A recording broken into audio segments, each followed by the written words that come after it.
વિદ્યાર્થી મિત્રો, લાસ્ટ સેશનથી આપણે પ્રકરણ 9 બળ અને ગતિના નિયમોની શરૂઆત કરી છે. આપણે લાસ્ટ સેશનમાં બળ એટલે શું, એટલે બળ કોને કહેવાય તેનો પ્રાથમિક ખ્યાલ મેળવ્યો. બાહ્ય બળની અસર શું થાય, બળના બે પ્રકાર સંતુલિત અને અસંતુલિત બળ વિશે અભ્યાસ કર્યો અને બળના ગતિ વિષયક ખ્યાલો વિશે, બળના અનુસંધાનમાં ગતિ વિષયક પ્રયોગો જે ગેલિલિયો દ્વારા કરવામાં આવ્યા એના વિશેની આપણે સમજૂતી મેળવેલી. ગેલિલિયોએ કીધેલું કે જ્યારે કોઈ પણ પદાર્થની અવસ્થામાં ફેરફાર કરવો હોય, બરાબર, તો બાહ્ય બળની જરૂર પડે. મતલબ કે તમારે સ્થિર પદાર્થને ગતિમાં લાવવો છે, ગતિમાન પદાર્થને સ્થિર કરવો છે કે એના વેગમાં ફેરફાર કરવો છે, તો તમારે બાહ્ય બળની જરૂર પડે છે. પરંતુ જો કોઈ પદાર્થને બાહ્ય બળ નથી આપતા તો પોતે જે અવસ્થામાં હોય, સ્થિર હોય તો સ્થિર રહેવાનો પ્રયત્ન કરે છે, ગતિમાં હોય તો પોતાની અચળ વેગી ગતિ ચાલુ રાખવાનો પ્રયત્ન કરે છે. ત્યાં સુધી આપણે ગેલિલિયોના નિયમ વિશે અભ્યાસ કરેલો અને એ પરથી જ ન્યૂટને, એટલે ગેલિલિયોએ જે અભ્યાસ કર્યો એ પરથી જ ન્યૂટને પોતાનો પહેલો નિયમ, એટલે ગતિ વિષયક પહેલો નિયમ, ન્યૂટનની ગતિનો પહેલો નિયમ આપ્યો. તો એ શું છે, એના વ્યવહારિક ઉદાહરણ, એટલે વ્યવહારમાં આપણે ક્યાં ન્યૂટનની ગતિનો પહેલો નિયમ અનુભવીએ છીએ, તો તે વિશેનો અભ્યાસ આપણે આ સેશનમાં કરીશું. તો ચાલો આગળ વધીએ.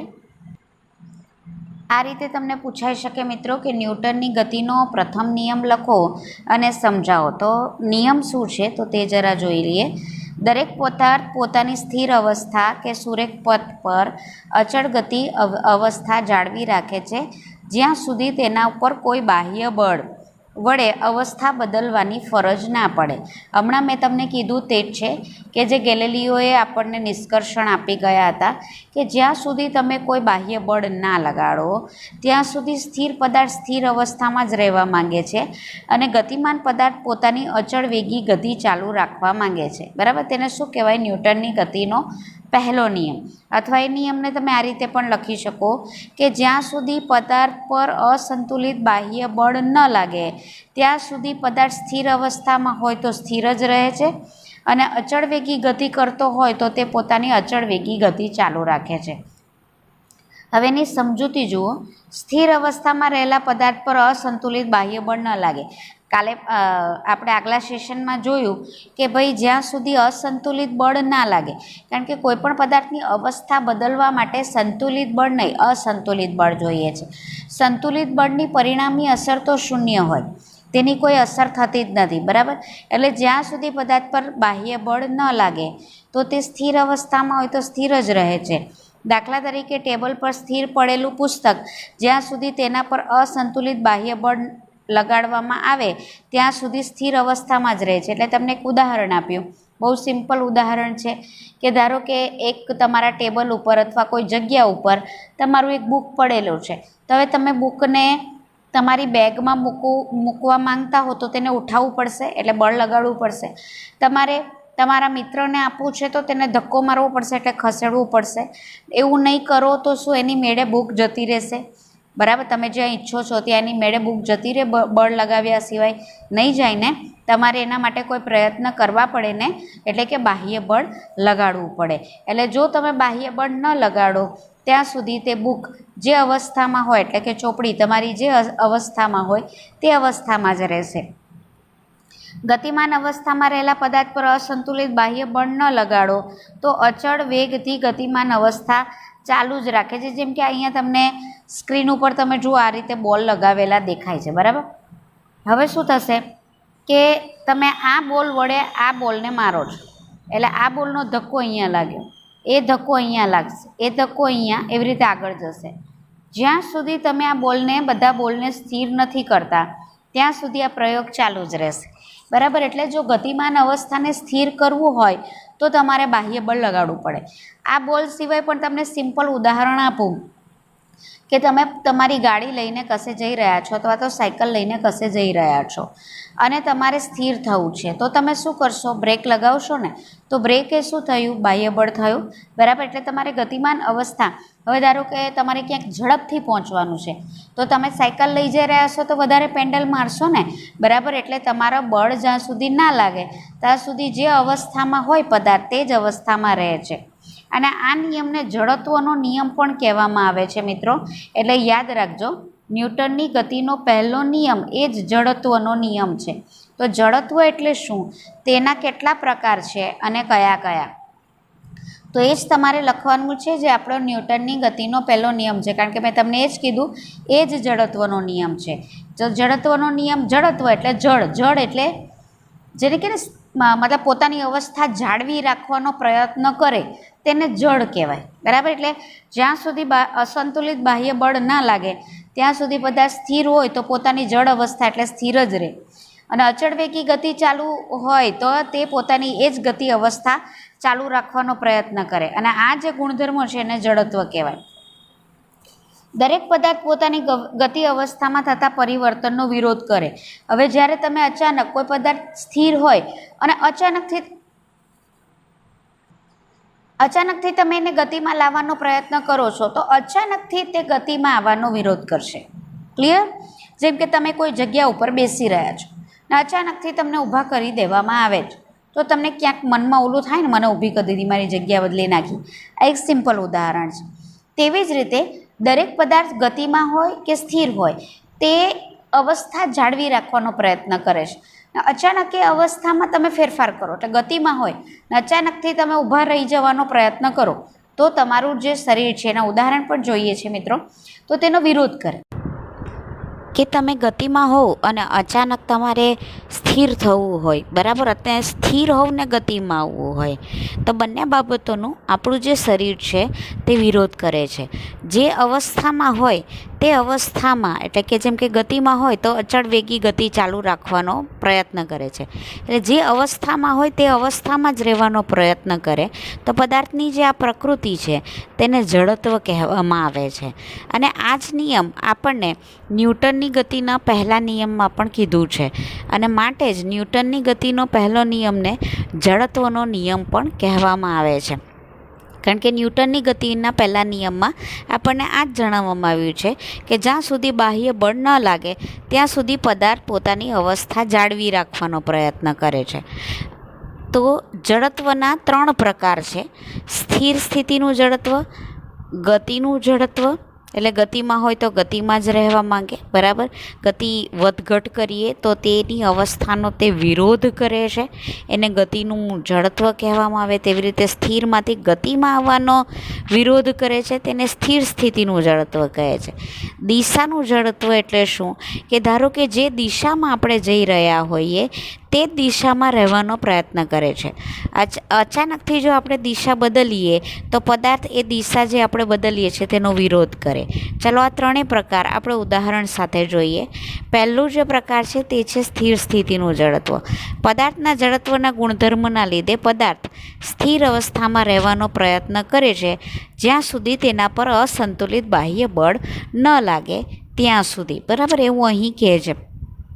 એટલે ન્યૂટનની ગતિના જે પહેલો નિયમ છે એ પ્રમાણે કે જ્યાં સુધી પદાર્થ પર બાહ્ય બળ, અસંતુલિત બાહ્ય બળ ન લાગે ત્યાં સુધી પદાર્થ જો સ્થિર હોય તો પોતાની સ્થિર અવસ્થા જાળવી રાખવાનો પ્રયત્ન કરે છે.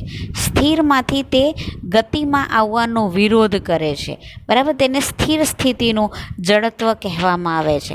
એટલે સ્થિરમાંથી તે ગતિમાં આવવાનો વિરોધ, કારણ કે આપણે જાણીએ છીએ સંતુલિત બાહ્ય બળની અંદર તો કોઈ કામ થતું જ નથી, એટલે પરિણામી બાહ્ય અસર જે છે તે શૂન્ય હોય. એટલે અસંતુલિત બાહ્ય બળ લાગે, બરાબર, ને આપણે સ્થિર અવસ્થામાં હોઈએ તો ગતિમાં આવવાનો વિરોધ કરીએ છીએ. ઉદાહરણ તરીકે આપણે એક સ્થિર બસમાં ધારો કે આપણે ઊભા છીએ અથવા તો બેઠા છીએ, બરાબર, અને બસ અચાનક ચાલુ થાય અને ગતિમાં આવે છે તો જે વ્યક્તિ છે તે પાછળની તરફ નમી જાય છે. હવે આવું કેમ, તો કે બસ સ્થિર છે, બરાબર, એનામાં આપણે ઊભા છે એટલે બસની સાથે જે તળિયું છે એના પર જ આપણે ઊભા છે ને, એટલે એની સાથે આપણા પગ પણ સ્થિર છે, આપણું શરીર પણ સ્થિર છે. બસ સ્થિરમાંથી આપણે ગતિમાં લાવીએ છીએ એટલે કે ચાલુ કરીએ છીએ, બરાબર. તો બસ તો સ્થિર સ્થિતિમાંથી ગતિમાં આવી જશે, પણ આપણું શરીર અચાનક બસની સાથે જે સ્થિર હતું એ હવે ગતિમાં આવવાનો વિરોધ કરશે અને એ માટે આપણે બેલેન્સિંગ માટે થોડા પાછળની તરફ નમી જઈશું. તો હવે આમ થવાનું કારણ મેં તમને જણાવી દીધું તે જ છે કે અચાનક આપણે જે સ્થિર સ્થિતિમાંથી ગતિમાં આવવાનો વિરોધ કરીએ છીએ, એટલે આપણે બેલેન્સિંગ માટે પાછળની તરફ નમી જઈએ છીએ. ફરી કારણ જોઈ લઈએ કે જેવું બસ અચાનક ચાલુ થાય તો આપણા પગ બસના તળિયા સાથે સંપર્કમાં હોય તે ગતિમાં આવે, પણ શરીરનો જે ઉપરનો ભાગ છે તે બસમાંથી સ્થિરમાંથી અચાનક ગતિમાં આવવાનો વિરોધ કરે છે. અને એના કારણે જડત્વના નિયમના કારણે બેલેન્સિંગ માટે આપણું શરીર પાછળની તરફ નમી જાય છે. ક્લિયર? એટલે આ રૂટીન જે ઉદાહરણો છે જેનો આપણે હંમેશા વ્યવહારમાં ઉપયોગ કરતા હતા, બરાબર, પણ ન્યૂટનની ગતિનો એ પહેલો નિયમ છે એ આપણે જાણતા નહીં હતા. આ જડત્વ છે એ આપણે જાણતા નહીં હતા, બરાબર. તો આમ તમને આ સવાલ સ્વરૂપે બી પૂછાઈ શકે કે આપણે બસમાં હોઈએ અને અચાનક સ્થિર બસમાંથી ગતિમાં આવીએ તો આપણે પાછળની તરફ નમી જઈએ છીએ, સમજાવો. બીજું જે ઉદાહરણ છે તે ગતિનું જડત્વ.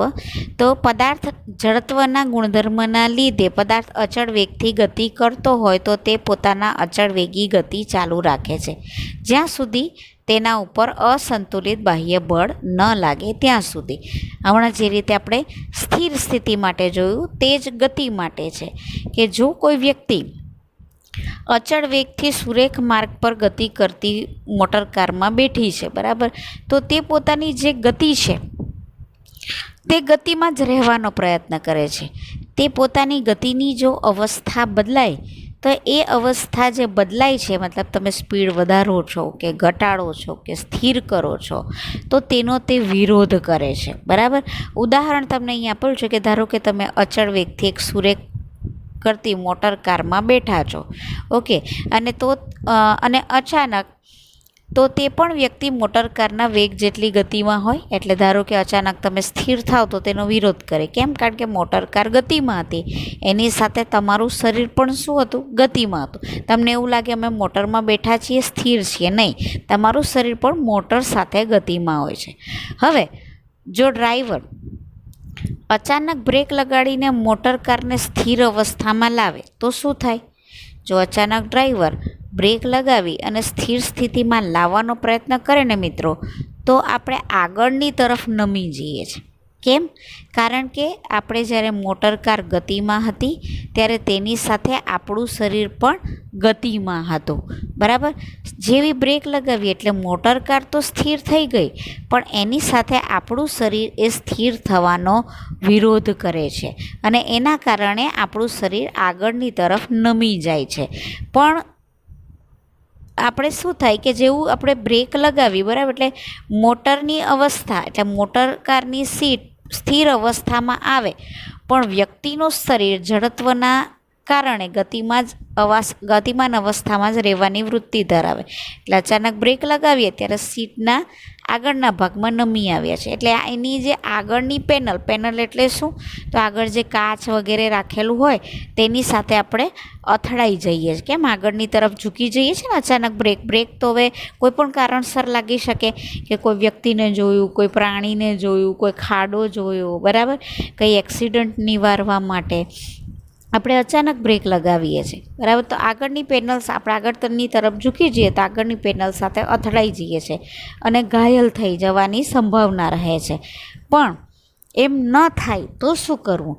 તો એના જ માટે આપણે સુરક્ષા બેલ્ટ એટલે કે સીટ બેલ્ટનો ઉપયોગ કરવાની સલાહ આપે છે. કેમ? કારણ કે અચાનક જો આવી રીતે બ્રેક મારવાની જરૂર પડી તો સીટ બેલ્ટના કારણે આપણે આગળની તરફ ઝૂકી જઈશું, પણ સીટ બેલ્ટના કારણે આપણે આગળની જે પેનલ છે એની સાથે અથડાઈશું નહીં, એટલે આપણને કોઈ આપણા શરીરને કોઈ હાનિ પહોંચશે નહીં. તો આ રીતે તમને આ સવાલ પૂછાઈ શકે કે કારમાં મુસાફરી કરતી વખતે તમારે સીટ બેલ્ટ બાંધવો જોઈએ તો શા માટે? એ રીતનો સવાલ તમને કારણ સાથે પૂછી શકે, બરાબર. અથવા તો તમે એમ પૂછે કે તમે મોટર કારમાં બેઠા છો અને ગતિમાં છો ને અચાનક તમે બ્રેક લગાવો છો તો તમે આગળની તરફ નમી જાઓ છો, વૈજ્ઞાનિક કારણ આપો અથવા તો સમજૂતી આપો. આ રીતે તમને સવાલ પૂછાઈ શકે, બરાબર. તો આજે આપણે પ્રકાર જોયો તે પ્રકાર જોયો ગતિના જડત્વનો અને તેનું ઉદાહરણ, બરાબર. એટલે આ વ્યવહારિક ઉદાહરણ છે. આ પણ ન્યૂટનની ગતિના પહેલા નિયમ એટલે કે જડત્વના નિયમ મુજબ જ કામ કરે છે. બરાબર. ત્રીજું જે છે જડત્વનો જે ત્રીજો નિયમ છે, બરાબર, તો એ ત્રીજો નિયમ છે દિશાનું જડત્વ. તો હવે દિશાનું શું છે? તો પદાર્થના જડત્વના ગુણધર્મના લીધે પદાર્થ જે નિયમિત દિશામાં ગતિ કરતો હોય તો તે નિશ્ચિત દિશામાં પોતાની ગતિ ચાલુ રાખે છે કે જ્યાં સુધી અસંતુલિત બાહ્ય બળ ન લાગે ત્યાં સુધી. કારણ કે આપણે નિયમ જ જોયો કે અસંતુલિત બાહ્ય બળ લાગે તો જ પદાર્થની સ્થિતિ બદલાય, મતલબ તે ગતિમાં આવે અથવા સ્થિર થાય અથવા દિશા બદલાય, બરાબર. એટલે જ્યાં સુધી બાહ્ય બળ ન લાગે ત્યાં સુધી જે પોતાની દિશા ચાલુ હોય, જે દિશામાં તે ગતિ કરી રહ્યો છે તે દિશામાં પોતાની ગતિ ચાલુ રાખે છે. જમણી બાજુ ગતિ કરતો હોય તો જમણી બાજુ, ને ડાબી બાજુ ગતિ કરતો હોય તો ડાબી બાજુ. તમે દિશા બદલવી હોય તો તમે કંઈક પ્રયત્ન કરો છો ને, એટલે બાહ્ય બળ લગાડો છો ને. હવે એનું એક ઉદાહરણ છે, કોઈ વ્યક્તિ જો સુરેખ પથ પર ગતિ કરી રહ્યું છે, એટલે ધારો કે તમે એક બસમાં બેઠા છો ને સીધા રસ્તા પર ગતિ કરી રહ્યા છો. મોટર કારની સીટ ઉપર, માની લો બસમાં બેઠા છો કે મોટર કાર જે સીધા રસ્તા પર ગતિ કરી રહી છે તેમાં બેઠા છો, તો તે વ્યક્તિ પણ મોટર કારની જેમ સુરેખ પથ પર ગતિ કરતો હોય છે. એટલે તમે જો મોટર કારમાં બેઠા હશો, મોટર કાર સીધી રેખામાં ગતિ કરી રહી છે, તો તમે પણ મોટર કારની દિશા માટે કે સીધા રસ્તા પર ગતિ કરશો.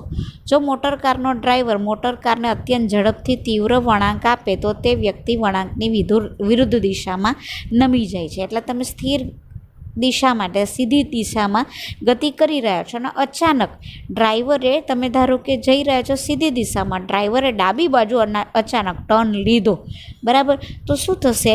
તમે જમણી તરફ એટલે એની વિરુદ્ધ દિશામાં નમી જશો. તો આવું કેમ થયું? કારણ કે મોટર કાર સીધી દિશામાં ગતિ કરતી હતી ત્યારે તેની સાથે તમારું શરીર પણ સીધી દિશામાં એટલે કે સુરેખ પથ પર ગતિ કરતું હતું અને એની સાથે તમારું શરીર એ સીધી રેખામાં જ ગતિ કરવા માટે વૃત્તિ ધરાવતું હતું. પણ અચાનક તમે ડાબી બાજુ ટર્ન લીધો તો કાર તો ટર્ન થઈ ગઈ, પણ એની સાથે તમારા શરીરે ડાબી બાજુમાં વળાંક લેવાનો જડત્વના નિયમના કારણે વિરોધ કર્યો અને એટલે બેલેન્સિંગ માટે તમારું શરીર એની વિરુદ્ધ દિશામાં એટલે કે જમણી તરફ નમી જાય છે. નેક્સ્ટ જે છે તે મિત્રો જુઓ, જડત્વ અને દ્રવ્યમાન. એટલે કોઈપણ પદાર્થનું જડત્વ અને પદાર્થનું દળ એ એકબીજા સાથે સંબંધિત છે. તો કેમ સંબંધિત છે તો તે જોઈએ આપણે. તો પદાર્થનું જડત્વ એટલે શું? ઉદાહરણ આપી સ્પષ્ટ કરો, અને દ્રવ્યમાન એ તેના જડત્વનું માપ છે એવું આપણે સમજાવવાનું છે. તો હવે દ્રવ્યમાન અને જડત્વનો સંબંધ શું તે આ સવાલ દ્વારા કરશું. તો વ્યાખ્યા આપણે જોઈ ગયા છે કે પ્રત્યેક પદાર્થની ગતિમાન અવસ્થામાં થતા ફેરફારનો વિરોધ કરે. જો સ્થિર અવસ્થામાં હોય તો તે સ્થિર સ્થિતિ જાળવી રાખવાનો પ્રયત્ન કરે, ગતિમાન અવસ્થામાં હોય તો સતત ગતિમાં રહેવાનો પ્રયત્ન કરે છે. ને પદાર્થનો જે આ ગુણ છે એને કહેવામાં આવે છે જડત્વ, બરાબર, જે આપણે ભણી ગયા કે તે સ્થિર હોય તો સ્થિર રહેવાનો પ્રયત્ન કરે, ગતિમાન હોય તો ગતિમાન અવસ્થા જાળવી રાખવાનો પ્રયત્ન કરે, એને જડત્વ કહેવાય. હવે દળ અને જડત્વનો સંબંધ શું? હવે ધારો કે એક સરખા બાહ્ય બળ વડે પુસ્તકોથી ભરેલા બોક્સને ખસેડવા કરતાં ખાલી બોક્સને સહેલાઈથી ખસેડી શકાય છે.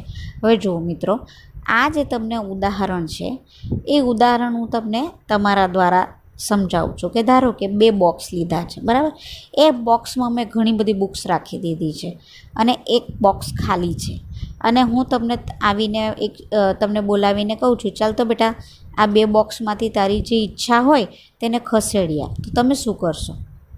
કયું બોક્સ પસંદ કરશો? ખાલી બોક્સ પસંદ કરશો ને, કારણ કે પેલું તો બુક્સ ભરેલું છે તો એમ થશે કે ઓ માં આ મારાથી કેવી રીતે ખસેડાશે. જ્યારે ખાલી બોક્સને તો તમે ખાલી હાથથી ખસેડી દેશો, ઇઝીલી ખસેડી દેશો. બીજું છે ફૂટબોલને કિક મારી દૂર સુધી ગતિ કરતાં જ્યારે તેટલા જ બળથી તેટલી જ સાઇઝના પથ્થરને કિક મારીએ તો ભાગ્યે જ ગતિ કરે. ધારો કે તમે એ સ્કૂલમાં રમી રહ્યા છો તો ફૂટબોલને કિક મારવી ઇઝી, બરાબર, પણ એટલા જ આકારનો જો તમને ગોળા ફેંકનો ગોળો આપવામાં આવે તો કિક મારશો? ફૂટબોલથી તમે ફૂટબોલ રમશો, પણ માની લો ફૂટબોલનો બોલ તમારી પાસે છે નહીં, પણ એટલા જ કદનો બાજુમાં પથ્થર પડ્યો છે, તો તમે તેનાથી ફૂટબોલ રમશો ખરા? નહીં રમો ને, બરાબર. એટલે આપણે જે રમીએ છીએ તે કોના દ્વારા? ફૂટબોલથી રમીએ છીએ, બરાબર. કેમ એવું કર્યું વિચારો. નેક્સ્ટ છે સ્થિર અવસ્થામાં જમીન પર પડેલા એક મેચિસના દડા અને બીજા ટેનિસના દડા પર એક સરખા બળના મૂલ્યો વડે બેટથી ફટકો લગાડવામાં આવે તો મેચિસના દડા કરતાં ટેનિસનો દડો વધારે દૂર સુધી જાય. મેચિસ એટલે સિઝનનો બોલ જે આવે જેનાથી ક્રિકેટ મેચો રમાય તે. ટેનિસ બોલનો દડો એ રબરનો દડો આવે, કદાચ તમે લીલા કલરનો એ દડો જોયો હશે, બરાબર. હવે એક જ સરખા બળથી તમે જે પેલું સિઝન બોલ છે તેને ફટકારો છો અને ટેનિસ બોલ છે તેને ફટકારો છો, બરાબર. તો ટેનિસ બોલ ખૂબ દૂર સુધી જશે, જ્યારે પેલો સિઝન બોલ છે એને દૂર સુધી જવા માટે તમારે વધારે બળ લગાડવું પડશે. એક હાથ લારીને ગતિ આપવા જેટલા બાહ્ય બળની જરૂરિયાત હોય છે તેટલું જ બળ જો સ્થિર ટ્રેનને લગાડવામાં આવે તો ટ્રેન ગતિમાં આવતી નથી. એટલે શું? એક હાથ લારી જેના ઉપર બધી વસ્તુઓ વેચાય તે પડી છે, તેને ખસેડવા માટે તમે નિશ્ચિત બળ લગાડો છો, બરાબર. તો એ ખસી જશે, એક જગ્યાએથી બીજી જગ્યાએ જતી રહેશે. પણ એટલું જ બળ જો તમે ટ્રેનમાં લગાડો તો ટ્રેન ખસશે ખરી? તો આમ ઉપર વર્ણવેલા ચારેય કિસ્સા પરથી સ્પષ્ટ હોય કે ભારે પદાર્થનું જડત્વ વધારે હોય. મતલબ ભારે પદાર્થને સ્થિર સ્થિતિમાંથી ગતિમાં લાવવા કે ગતિમાંથી સ્થિર કરવા માટે વધારે બળ લગાડવું પડે. કેમ? એનું જડત્વ વધારે હોય, એટલે કે તે પોતાની મૂળ અવસ્થા વધારે ચુસ્તતાપૂર્વક જાળવી રાખે છે, અથવા તો તેઓ પોતાની મૂળ ગતિની અવસ્થામાં ફેરફાર, ભારે પદાર્થ પોતાની ગતિમાન અવસ્થામાં પણ ફેરફાર કરવાની જે વૃત્તિ છે તેનું વલણ અથવા તો વૃત્તિ ઓછું ધરાવે છે. પણ હલકા પદાર્થોનું જડત્વ ઓછું હોવાથી તેઓ સહેલાઈથી પોતાની મૂળ અવસ્થા જાળવી, એટલે જો વજનમાં કોઈ હલકો પદાર્થ હોય તો તેના પર સાધારણ બળ લગાડો પવનથી પણ તે હલી જાય છે. કેમ? કારણ કે તેનું જડત્વ ઓછું હોય છે. આમ આના પરથી સાબિત થાય કે પદાર્થનું જડત્વ જેમ વધુ તેમ તે પદાર્થની મૂળ પ્રારંભિક અવસ્થામાંથી નવી અવસ્થામાં જવાનો પ્રતિકાર વધુ, બરાબર. એ યાદ રાખજો મિત્રો. જડત્વ વધારે તો પોતાની મૂળ સ્થિતિમાંથી તમે ગતિમાં લાવો કે દિશા બદલો કે સ્થિર કરો તેનો પ્રતિકાર તે વધુ કરે છે. આમ કોઈ વસ્તુનું જડત્વ તેના દ્રવ્યમાન દ્વારા માપી શકાય. એટલે દ્રવ્યમાન વધારે તો જડત્વ વધારે, દ્રવ્યમાન ઓછું તો જડત્વ ઓછું. વધુ દળ ધરાવતા પદાર્થનું જડત્વ વધારે અને ઓછું દળ ધરાવતા પદાર્થનું જડત્વ ઓછું. આમ જડત્વ એ પદાર્થનું કુદરતી વલણ છે કે જે સ્થિર કે ગતિમાન અવસ્થામાં આવવાનો વિરોધ કરે છે, બરાબર. જે આપણે ભણી ગયા. આમ પદાર્થનું દ્રવ્યમાન એ જડત્વનું માપ છે. નેક્સ્ટ જે છે કે ન્યૂટનની ગતિનો પહેલો નિયમ એ બળની વ્યાખ્યા આપે છે. આ સવાલ પૂછાય છે મિત્રો, ન્યૂટનની ગતિનો કયો નિયમ એ બળની વ્યાખ્યા આપે છે? પહેલો નિયમ, બરાબર. પણ આ સમજાવવાનું છે કેવી રીતે. તો પહેલો નિયમ શું છે? તો અસંતુલિત બળની ગેરહાજરીમાં પદાર્થ પોતાની સ્થિર અવસ્થા અથવા તો અચળ વેગી ગતિ અવસ્થા જાળવી રાખે છે. મતલબ જ્યાં સુધી તમે બાહ્ય બળ ન લગાડો તો પદાર્થ ગતિમાં હોય તો ગતિમાં જ રહે છે, સ્થિર અવસ્થામાં હોય તો તે પોતાની સ્થિર અવસ્થા જાળવી રાખવાનો પ્રયત્ન કરે છે, બરાબર. તો જ્યાં સુધી અસંતુલિત તમે એટલે સ્થિર અવસ્થામાં રહેલા પદાર્થ પર અસંતુલિત બળ કાર્ય કરે ત્યારે જ તે પોતાની અવસ્થા બદલે છે. અને ગતિમાન અવસ્થામાં રહેલા પદાર્થ પર અસંતુલિત બળ કાર્ય કરે ત્યારે તેના વેગના મૂલ્યમાં ફેરફાર થાય અથવા વેગની દિશા બદલાય. મતલબ કે સ્થિર કરવા માટે કે વેગની દિશા બદલવા માટે કે વેગમાં વધઘટ કરવા માટે બાહ્ય બળ જરૂરી છે. તો અહીંયા બળ આવ્યું. તો બળ એટલે શું? તો બળ એટલે પદાર્થની સ્થિતિમાં જે ફેરફાર કરે તેવી અસર, એટલે એને કહેવાય બળ, બરાબર. એટલે બળ એટલે શું? તો જે અસર વડે પદાર્થ સ્થિર હોય તો ગતિમાં આવે, ગતિમાં હોય તો સ્થિર થાય, અથવા તો તેની ગતિમાં વધઘટ થાય, બરાબર, તો તેને શું કહેવામાં આવે છે? બળ. એવી અસરને બળ કહેવામાં આવે. ને એ તો પહેલાં નિયમમાં કીધું. આથી બળના કારણે પદાર્થની સ્થિર અવસ્થા અથવા ગતિમાન અવસ્થામાં ફેરફાર થાય છે.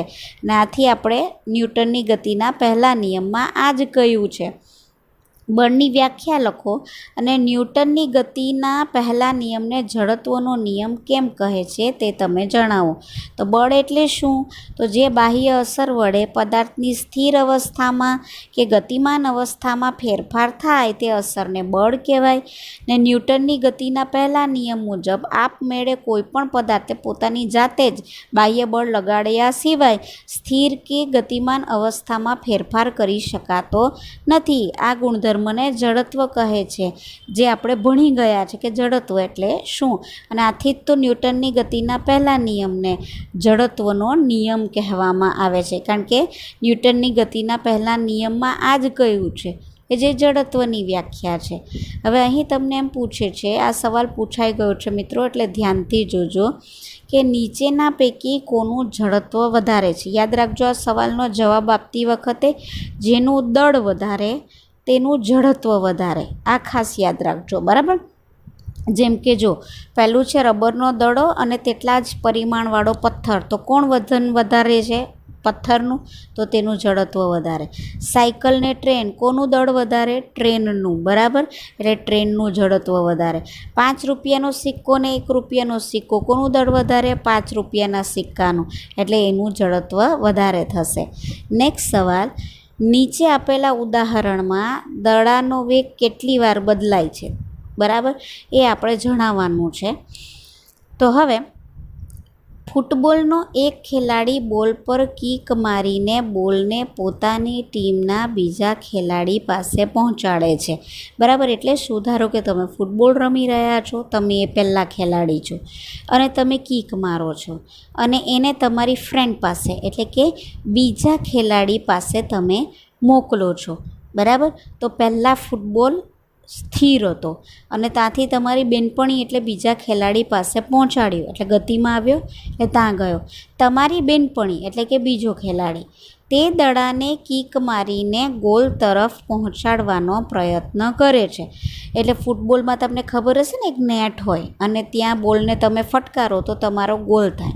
એટલે તમારી બેનપણીને તમે એટલે કે બીજા ખેલાડીને તમે દડાને આપ્યું તો જે પેલી નેટ હતી ત્યાં તે દડાને પહોંચાડવા માટે ફરી પાછી કિક મારે છે.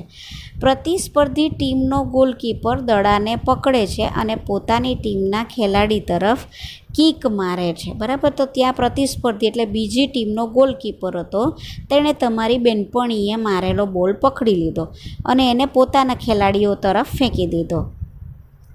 સાથે સાથે દરેક કિસ્સામાં બળ લગાડનાર કારક એટલે કોણે બળ લગાડ્યું, બરાબર, તે આપણે જણાવવાનું છે.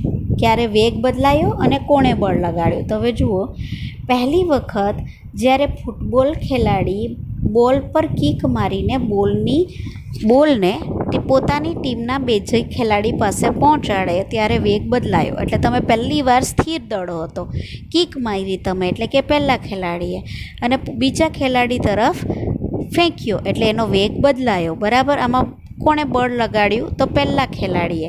બીજી વખત ક્યારે વેગ બદલાયો? જ્યારે ટીમનો બીજો ખેલાડી ગોલ સુધી પહોંચાડવાનો પ્રયત્ન કરે. એટલે તમારી બેનપણીએ જ્યારે ગોલકીપર પાસે બોલ મૂક્યો ત્યારે વેગ બદલાયો.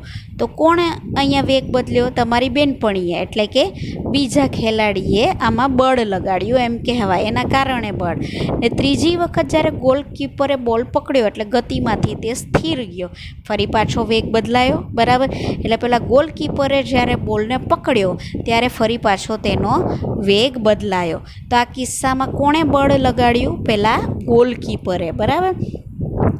ચોથી વખત જ્યારે ગોલકીપરે સ્થિર દડો પોતે પકડી લીધેલો, એને પોતાની ટીમના ખેલાડી તરફ મોકલ્યો. કેમ? કારણ કે ગોલકીપર એ ટીમનો હતો, એટલે એણે પાછો સ્થિર દડાને કિક મારીને એની ટીમના વ્યક્તિઓ પાસે પહેલાં બોલને પહોંચાડી દીધો. બરાબર? એટલે શું થશે? પેલો સ્થિર બોલ ફરી પાછો ગતિમાં આવ્યો, એટલે વેગ બદલાયો. બરાબર? તો આ કિસ્સામાં કોણે બળ લગાડ્યું? ગોલકીપરે પહેલાં ફૂટબોલ ઉપર બોલ લગાડ્યું તેમ કહેવાય. બરાબર? નેક્સ્ટ સવાલ, કોઈ ઝાડની ડાળીને તીવ્રતાથી હલાવો. બરાબર? તો પર્ણો ડાળી પરથી કેમ નીચે પડી જાય? તો હવે આ તો કેટલીય વાર ઘટના બની છે. બરાબર? પણ આપણે એના તરફ કંઈ ધ્યાન આપ્યું નથી. તો ફળ છે કે પર્ણ છે એ કેમ અચાનક ડાળીને હલાવો તો તે નીચે પડી જાય છે? આમાં પણ ન્યૂટનની ગતિનો પહેલો નિયમ છે કે ઝાડની ડાળીને તીવ્રતાથી હલાવો એટલે પહેલાં તો જે પર્ણો સ્થિર હતા તે ગતિમાં આવે છે, પણ ગતિમાં આવવાનો વિરોધ કરે છે. એટલે ઝાડની ડાળીને પકડીને તમે તીવ્રતાથી હલાવો તો ડાળી ગતિમાં આવે છે, પણ એની સાથે પર્ણો ગતિમાં આવવાનો વિરોધ કરે છે, પોતાની મૂળ સ્થિતિ જાળવી રાખવાનો પ્રયત્ન કરે છે, પણ કેટલાકે પ્રયત્નમાં સફળ થતા નથી. તો એના કારણે તે પર્ણો જે સફળ નથી થતા, જે ગતિમાં આવી જાય છે તે પડતા નથી, પણ જે ગતિમાં આવવાનો વિરોધ કરી રહ્યા છે ને એમાં સફળ થતા નથી, એણે ગતિમાં આવવું જ પડે છે. બરાબર? તો તે ઝાડ પરથી પડી જાય છે. ફળ પણ આવી જ રીતે પડી જાય છે. નેક્સ્ટ સવાલ આપણે જોઈ ગયા છે, જ્યારે કોઈ ગતિશીલ બસ અચાનક અટકી જાય તો તમે આગળની તરફ નમી પડો છો અને ઊભી રહેલી બસ અચાનક ગતિમાં ચાલુ થાય તો પાછળની તરફ. કેમ? કે જ્યારે બસ ગતિમાં હોય ત્યારે અંદર ઊભેલા આપણે પણ બસની સાથે ગતિમાં હોઈએ છીએ, પણ જ્યારે બસને બ્રેક લગાડી અચાનક સ્થિર સ્થિતિમાં આવે ત્યારે બસની સંપર્કમાં રહેલા આપણા પગ શરીરનો નીચેનો ભાગ તરત સ્થિર થઈ જાય, પણ શરીરનો ઉપરનો ભાગ ગતિના જડત્વના કારણે સ્થિર થવાનો વિરોધ કરે છે અને એના પરિણામે બેલેન્સ માટે આપણું શરીર આગળની તરફ નમી પડે છે, જે આપણે જોઈ ગયા છે. જ્યારે બસ ઊભી રહેલી હોય ત્યારે તેની અંદર ઊભા રહેલા આપણે પણ સ્થિર અવસ્થામાં હોઈએ છીએ, પણ જ્યારે બસ અચાનક ચાલુ ગતિમાં એટલે કે પ્રવેગિત થાય તો બસના સંપર્કમાં રહેલા આપણા પગ અને શરીરનો નીચેનો ભાગ તરત ગતિમાં આવે, પરંતુ જે ઉપરનો ભાગ છે એ જડત્વના નિયમના કારણે ગતિમાં આવવાનો, સ્થિર રહેવાનો પ્રયત્ન કરે છે અને ગતિમાં આવવાનો વિરોધ કરે છે, અને એના માટે આપણે પાછળની તરફ નમી જઈએ છીએ બેલેન્સિંગ માટે. તો આમ મિત્રો, આજે તમે જોઈ શકો છો કે આપણે ન્યૂટનની ગતિનો પહેલો નિયમ જોયો. બરાબર? ન્યૂટનની ગતિના પહેલો નિયમે જડત્વનો નિયમ છે તે પણ જોયું. ન્યૂટનની ગતિનો જે પહેલો નિયમ છે એ બળની વ્યાખ્યા આપે છે એ જોયું.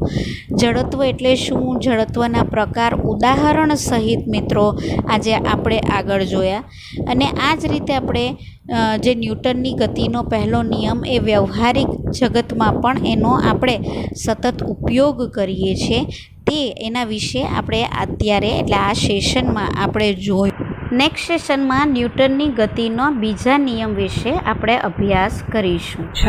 ન્યૂટનનો ગતિનો પહેલો નિયમ, Newton's first law of motion.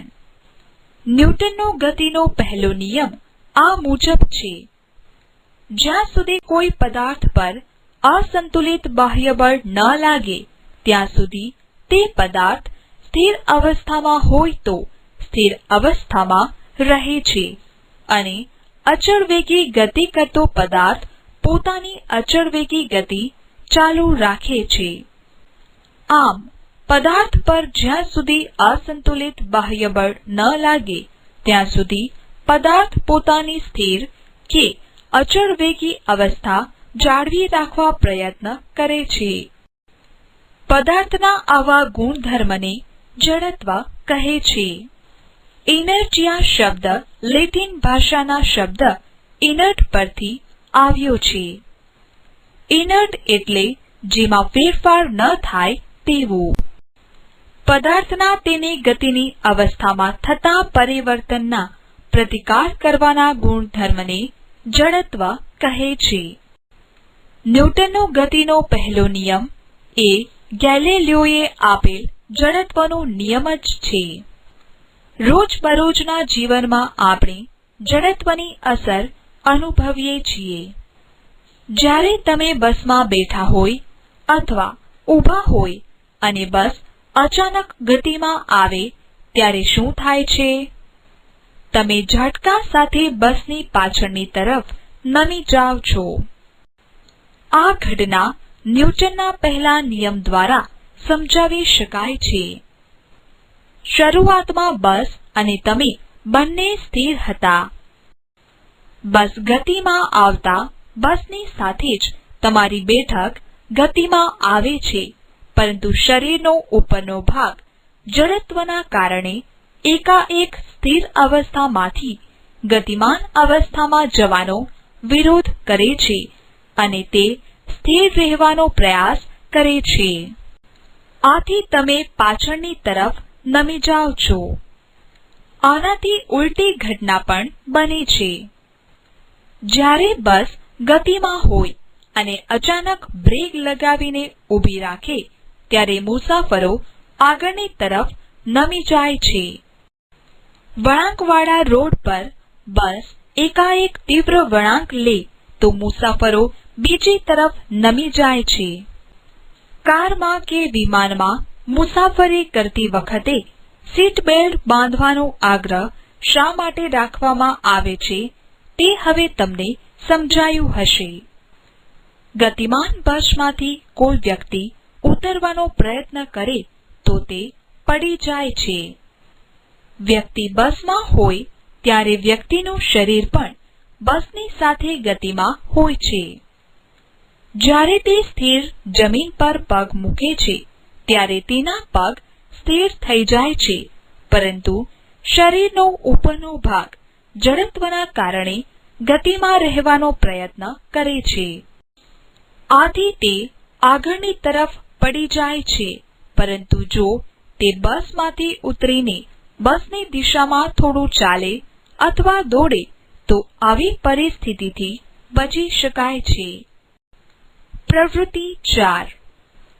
તમે દોડતા દોડતા એકાએક ઊભા રહી જવાનો પ્રયત્ન કર્યો છે? શું તમે સ્થિર રહી શકો છો? દોડવીર સ્પર્ધામાં અંતિમ સીમારેખા પાર કર્યા પછી પણ કેમ દોડવાનું ચાલુ રાખે છે? ગાદલાને લાકડીથી ઝાપટવામાં આવે તો ધૂળના રજકણો તેમાંથી કેમ છૂટા પડે છે? ઝાડને હલાવતા ફળ કેમ નીચે પડે છે? ઉપરના પ્રશ્નોના જવાબ જડત્વના નિયમના આધારે મેળવવાનો પ્રયત્ન કરો. પ્રવૃત્તિ 5. આકૃતિ 2.7 માં દર્શાવ્યા મુજબ એક કાચના પ્યાલા પર કાર્ડ પેપર મૂકો. તેના પર 5 રૂપિયાનો સિક્કો મૂકો. આંગળી વડે કાર્ડ પેપરને શક્ય તેટલી ઝડપથી સમક્ષિતિજ દિશામાં ધક્કો મારો, અથવા તો ઝડપથી કાર્ડ પેપરને ખેંચો. શું થાય છે? તમે જોશો કે સિક્કો કાર્ડ સાથે ન જતા પ્યાલામાં પડે છે. આમ શા માટે થયું? શરૂઆતમાં કાર્ડ અને સિક્કો બંને સ્થિર અવસ્થામાં છે. પોસ્ટકાર્ડ પર આંગળીથી ધક્કો મારવાથી તે ગતિમાં આવશે, પરંતુ સિક્કો તેના જડત્વના ગુણધર્મના કારણે સ્થિર અવસ્થામાં રહેવા પ્રયત્ન કરશે, પરંતુ તેને કાર્ડનો આધાર નહીં મળવાથી તે પ્યાલામાં પડી જાય છે. આકૃતિ 2.7. પ્રવૃત્તિ 6. તમે કેરમ રમતા હશો. તેમાં મધ્યમાં 4-5 કૂકરીઓની થપ્પી કર્યા પછી સૌથી નીચેની કૂકરી પર ટ્રાયકર અપડાવીએ ત્યારે શું થાય છે? તમે જોયું હશે કે ફક્ત સૌથી નીચેનો સિક્કો જ ગતિમાં આવશે. થપ્પીના બાકીના સિક્કા જડત્વના કારણે અકબંધ થપ્પીમાં જળવાઈ રહેશે. જુઓ આકૃતિ 2.8. જડત્વ અને દળ. ઇનેર્ટિયા એન્ડ મેસ. અત્યાર સુધીની ચર્ચામાં આપણે જોયું કે દરેક પદાર્થ પોતાની મૂળ સ્થિતિ જાળવી રાખવાનો પ્રયત્ન કરે છે. પદાર્થના આ ગુણને પદાર્થનું જડત્વ કહે છે. શું દરેક પદાર્થનું જડત્વ સરખું હોય છે?